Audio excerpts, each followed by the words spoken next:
બીજી તરફ અમદાવાદમાં તહેવારોમાં ટ્રાવેલ્સ ચાલકો બેફામ બન્યા છે। ટ્રાવેલ્સ પર બેસાડીને પ્રવાસીઓ લઈ જઈ રહ્યા છે। મહાદેવ ટ્રાવેલ્સનો વિડીયો સામે આવ્યો।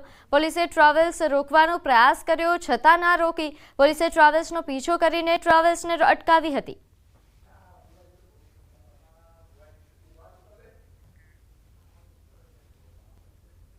લાભ છે તે હવે ટ્રાવેલ્સ વાળા ઉઠાવી રહ્યા છે। ભાડા તો વધારે લેશે, પરંતુ બીજી બાજુ ઉપર પણ લોકોને બેસાડવામાં આવ્યા હતા। અંદર તો જગ્યા જ નથી અને આ લોકો જે ઉપર बैठा था। पहले आप राजस्थान जा रहे हो? आप राजस्थान जा रहे हो? हाँ, राजस्थान। तो इस तरह से क्यों बैठे थे ऊपर? नहीं, आपकी भी रक्षाबंधन है, आप जा रहे हो, आपको बहन को बिल्कुल मिलने के लिए जा रहे हो, तो क्या आपकी वेट नहीं करते वहाँ पे? आपका फैमिली वेट नहीं करते? इस तरह से क्या बैठना चाहिए आपको? अरे फाड़े हड़का सीट फाड़े આપ જોઈ શકો છો કે અત્યારે જે લોકો ઉપર બેઠા હતા તેને હવે ગાડીને રોકી લેવામાં આવી। પોલીસે પણ આ ગાડીનો પીછો કર્યો રોકાવા માટે અને અત્યારે તમામ લોકોને નીચે ઉતારી અને હવે બસમાં બેસાડવામાં આવી રહ્યા છે।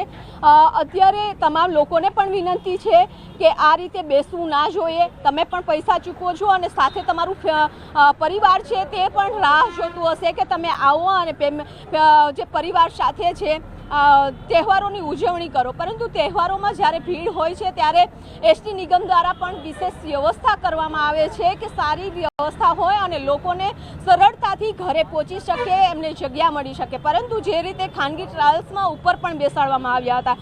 कंडक्टर છે सर, क्या आप गाड़ी लेकर जाएंगे इस तरह से? जी बिल्कुल व्यवस्थित लेके जाएंगे। सर ऊपर क्यों बिठाया था? सर ये नहीं मान रहे, जबरदस्ती गाड़ी लाइन की एक ही थी, उस वजह से बैठा है, बाकी नहीं बैठा। तो पैसा तो लेते, आपको नहीं बिठाना चाहिए ना, ऊपर क्यों बैठते सर नहीं मानते, अब क्या करो, जबरदस्ती हमारे को रूट पे चलना है, नहीं तो नहीं बैठेंगे तो कल दूसरे दिन वापस हमारे को मारेंगे। ये राजस्थान जा रही जी हाँ, रजिए। तो आप જોઈ શકો છો કે આ રાજસ્થાન જઈ રહી છે ગાડી અને કઈ રીતે અંદર બેસાડવામાં આવ્યા છે। પોલીસ પણ ઘટના સ્થળે પહોંચી છે, કારણ કે આ પોલીસે પણ ગીતા મંદિર 4 રસ્તાથી ગાડીનો પીછો કર્યો। 4 રસ્તે ગાડી ઊભી ન રહે અને પછી આગળ જાય અને પોલીસે તેમનો પીછો કર્યા બાદ આ ગાડીને ઊભી રાખવામાં આવી છે। અત્યારે પણ જોઈ શકો છો કે આ મહાદેવ ટ્રાવેલ્સ છે આ રીતે બનતી હોય છે કે જ્યારે તહેવાર હોય છે અને તહેવારોમાં ભારે ભીડ હોય છે ત્યારે લોકોને ઉપર બેસાડીને પણ લઈ જવામાં આવે છે। ત્યારે લોકોને પણ વિનંતી છે કે આ રીતે તમે ના બેસીને જાઓ, નિયમનો ભંગ ના કરો, કારણ કે અત્યારે એસટી નિગમ દ્વારા પણ 6000થી વધારે એક્સ્ટ્રા ટ્રીપોનું સંચાલન કરી રહી છે, એટલે તમે તમારા ઘરે સરળતાથી પહોંચી જાઓ તેની ચિંતા સરકાર પણ કરી રહી છે। પરંતુ આ રીતે ખાનગી ટ્રાવેલ્સો દ્વારા ઉપર બેસાડીને લઈ જવામાં આવે છે, નફો કમાવા માટે લઈ જવામાં આવે છે, પરંતુ જીવના જોખમ ઉપર લોકો પણ પ્રવાસ કરવા તૈયાર થઈ જાય છે। કેમેરામેન પ્રકાશ દેસાઈ સાથે વિભુ પટેલ, ન્યૂઝ 18 ગુજરાતી, અમદાવાદ। તહેવારો વચ્ચે ખાનગી બસ ચાલકો બેફામ બન્યા છે। સુરતમાં મુસાફરોને બસ પર બેસાડી જોખમી સવારી કરવામાં આવી। પૈસાની લાલચમાં ખાનગી ટ્રાવેલ્સ ચાલકોની જીવના જોખમે સવારીનો વિડીયો સામે આવ્યો છે। વતનમાં જતા મુસાફરોને બસ પર બેસાડી જતા હોવાનો વિડીયો વાયરલ થઈ રહ્યો છે। વાયરલ વિડીયો માંગરોળના કિમચા રસ્તા વિસ્તારના હોવાનું સામે આવ્યું। બેલગામ ખાનગી બસ ચાલકો સામે કડક કાર્યવાહી થવી ખૂબ જરૂરી છે। કોઈ મોટો અકસ્માત સર્જાય તો જવાબદાર કોણ? નામાંકિત એવી ફન હોટલમાંથી પીસીબી દ્વારા દરોડા પાડી જુગારધામ ઝડપી પાડવામાં આવ્યું છે।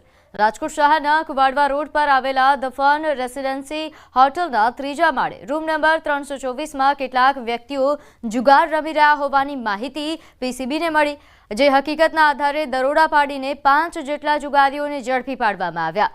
પીસીબી દ્વારા 44 વર્ષીય વિકાસ અગ્રવાલ, 40 વર્ષીય રાજેશ ડાંગર અને 42 વર્ષીય અશ્વિન સોનારા, રવિ રાજાણી તેમજ 52 વર્ષીય અજય મીઠિયા સહિતના વ્યક્તિઓ વિરુદ્ધ B ડિવિઝન પોલીસ સ્ટેશન ખાતે જુગારધામની ધારાની કલમ અંતર્ગત ગુનો નોંધી અટકાયત કરવામાં આવી હતી। પીસીબી દ્વારા સ્થળ પરથી ₹3.5 લાખ રૂપિયાનો મુદ્દામાલ કબજે કરવામાં આવ્યો છે। પોલીસની પ્રાથમિક તપાસમાં દિલ્હીનો વેપારી વિકાસ અગ્રવાલ એ હોટલમાં રૂમ ભાડે રાખીને રાજકોટ શહેરમાં રહેતા લોકોને જુગાર રમવા માટે બોલાવતો હોવાનું સામે આવ્યું।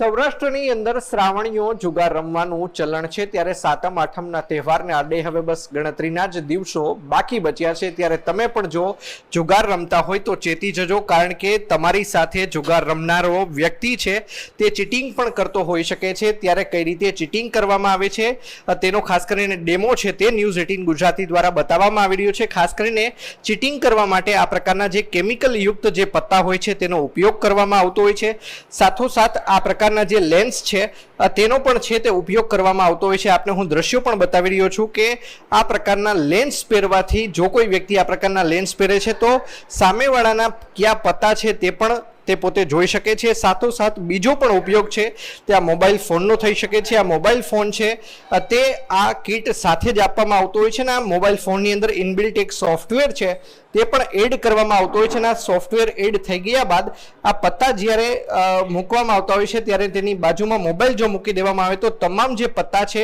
તે સ્કેન થઈ જતા હોય છે અને મોબાઈલની અંદર તે ફિટ થઈ જતા હોય છે। ત્યારબાદ કેટલા વ્યક્તિઓ જુગાર રમી રહ્યા છે તેની અંદર પણ ચોક્કસ આંકડો છે 13 સુધીના મેક્સિમમ વ્યક્તિઓ છે તે રમી શકતા હોય છે, જેથી કરીને જ્યારે 6 વ્યક્તિઓ રમતા હોય ત્યારે 6 નંબરનું બટન દબાવવાથી તમામ વ્યક્તિઓની પાસે કયા કયા પત્તા આવેલા છે તે પણ જાણી શકાય છે। સાથોસાથ આ પ્રકારનું જે મક્ખી બ્લૂટૂથ કહી શકાય જે તે વ્યક્તિએ પોતાના કાનના ભાગે આ રીતે પહેરવાનું હોય છે, અને જ્યારે કોઈ વ્યક્તિ પોતાના કાનના ભાગે આ પ્રકારે મક્ખી બ્લૂટૂથ છે તે પહેરે છે ત્યારે કાનની અંદર જ એક સેન્સર છે તે જણાવી દેતું હોય છે કે તમારું ક્યારે ભારે પત્તું છે, ક્યારે તમારે ચાલ ચાલવાની છે, ક્યારે ચાલ નથી ચાલવાની, ક્યારે શ્યોર શોટ છે, આ તમામ પ્રકારની માહિતી છે તે મળી જતી હોય છે। આ પ્રકારે ચીટિંગ છે તે ખાસ કરીને જુગારની અંદર પણ થતું હોય છે અને આ પ્રકારની બાતમી છે તે રાજકોટ શહેર ક્રાઇમ બ્રાન્ચની ટીમને મળી હતી અને રાજકોટ શહેર ક્રાઇમ બ્રાન્ચની ટીમ દ્વારા વાવડી વિસ્તારની અંદર દરોડો પાડીને આપ જોઈ શકો છો કે આ પ્રકારે લાખો રૂપિયાનો મુદ્દામાલ છે તે પણ કબજે કરવામાં આવ્યું છે। સાથોસાથ એક વ્યક્તિની ધરપકડ કરવામાં આવી છે, જે મોબાઈલ ફોન ખાસ કરીને કબજે કરવામાં આવ્યું છે તેને પરીક્ષણ અર્થે FSLની અંદર પણ મોકલવામાં આવશે। રક્ષાબંધન અને જન્માષ્ટમીના તહેવારોને લઈને એસટી વિભાગ દ્વારા વધારાની બસો દોડાવવાનું આયોજન કરાયું છે। રાજકોટ ડિવિઝનમાં 50 જેટલી વધારાની બસ મુકાશે, જેમાં રાજકોટ, મોરબી, જસદણ, ગોંડલ અને સુરેન્દ્રનગર જેવા શહેરોમાં વધારાની બસનું આયોજન કરાયું છે। આ તરફ ધાર્મિક સ્થળો સોમનાથ, દ્વારકા, ઘેલા સોમનાથમાં પણ એક્સ્ટ્રા બસો દોડાવાશે। આ ઉપરાંત અમદાવાદ, સુરત, વડોદરા, અંબાજી રૂટ પર વધારાની બસો દોડાવાશે।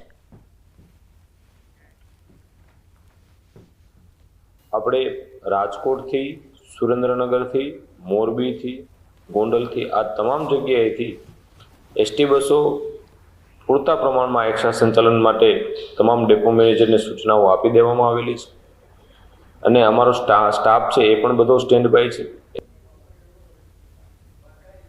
રક્ષાબંધનના પર્વને લઈને ગીતા મંદિર બસ સ્ટેશન પર મુસાફરોની ભારે ભીડ જોવા મળી રહી છે, ત્યારે એસટી નિગમે વિશેષ વ્યવસ્થા કરી છે। એસટી નિગમ દ્વારા 800 ટ્રીપો વધારાની દોડાવવામાં આવશે। છેલ્લા 48 કલાકમાં 1,93,919 સીટો ઓનલાઈન બુક થઈ હતી। વોલ્વો સહિતની તમામ બસો હાલ ફૂલ થઈ જઈ રહી છે, ત્યારે મોટી સંખ્યામાં મુસાફરો અવરજવર કરી રહ્યા છે। જોકે મુસાફરોની સંખ્યાને પહોંચી વળવા એસટી વિભાગ પણ સજ્જ છે। આગામી 2 દિવસ રક્ષાબંધનના તહેવારોના ટ્રાફિકના પ્રમાણમાં જોતા નિગમ દ્વારા 800 જેટલી એક્સ્ટ્રા ટ્રીપોનું આયોજન કરેલ છે, જેમાં મુખ્યત્વે અમદાવાદથી 200 ટ્રીપો, પાલનપુરથી 80 ટ્રીપો, સુરતથી 30 ટ્રીપો, વડોદરાથી 50 ટ્રીપો અને રાજકોટથી 20 ટ્રીપો, જૂનાગઢથી 25 ટ્રીપો અને હિંમતનગરથી 50 ટ્રીપોનું રક્ષાબંધનના તહેવાર માટે ખાસ આયોજન કરેલ